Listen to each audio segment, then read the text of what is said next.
ससुराल में वह पहली सुबह मुझे आज भी याद है। कितनी घबराकर मैं उठी थी, यह सोचती हुई कि कहीं देर ना हो जाए। सब न जाने मेरे बारे में क्या सोचेंगे। केवल एक रात ही तो नए घर में कटी थी और इतना सब कुछ बदल गया, जैसे आसमान में उड़ती चिड़िया को किसी ने मोती के लालच देकर पिंजरे में कैद कर लिया हो। शुरू के कुछ दिन तो यूं ही गुजर गए। एक दिन हम बाहर घूमने गए। जब हम वापस घर आए तो सास माँ की आंखों में खुशी तो दिख रही थी, लेकिन केवल अपने बेटे के लिए ही। मैंने सोचा कि शायद नया नया रिश्ता है, एक दूसरे को समझने में कुछ वक्त लगेगा, लेकिन समय ने जल्द ही एहसास करा दिया कि मैं यहाँ बहू हूँ। इसलिए मैं जैसा चाहूँ वैसा नहीं कर पाऊँगी। कुछ कायदा और मर्यादा है जिसका मुझे पालन करना होगा, जैसे कि धीरे धीरे बात करना, धीरे से हंसना, सबके खाने के बाद खाना खाना। यह सब आदतें मुझे अपने आप आ गई।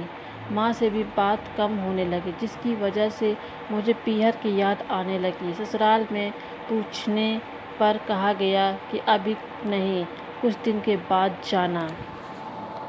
जिस पति ने शादी के समय कहा था कि आपकी बेटी पास में ही तो है, कभी भी आ जाया करेगी, उसके भी सुर बदल गए। अब मुझे धीरे धीरे यह समझ में आ गया था कि शादी कोई बच्चों का खेल नहीं है। इसमें केवल घर नहीं बदलता, पूरी ज़िंदगी बदल जाती है। अब मैं कभी भी उठकर अपने पीहर नहीं जा सकती, यहाँ तक कि पीहर वालों को भी मुझसे मिलने के लिए पूछ कर आना पड़ता है। पीहर में जोर जोर का हंसना, कभी भी कहीं भी चला जाना, रसोई में से कुछ भी उठाकर खा लेना, अपनी मर्जी का करना, यह सब यादें बनकर रह गई।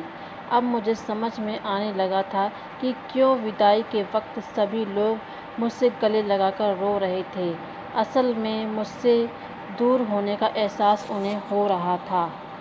लेकिन एक और बात थी जो उन्हें अंदर ही अंदर परेशान कर रही थी कि अब जिस सच्चाई से मुझे इतने दिन दूर रखा गया है, वह सच्चाई मेरे सामने आने वाली थी।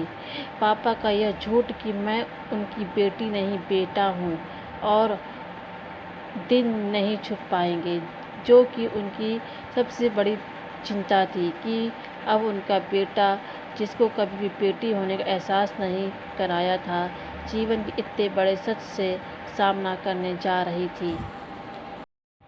वही माँ को भी चिंता सता रही थी कि उनकी बेटी अभी तक कोई काम भी नहीं किया करती थी, अब वह पूरे परिवार की जिम्मेदारी कैसे उठाएगी।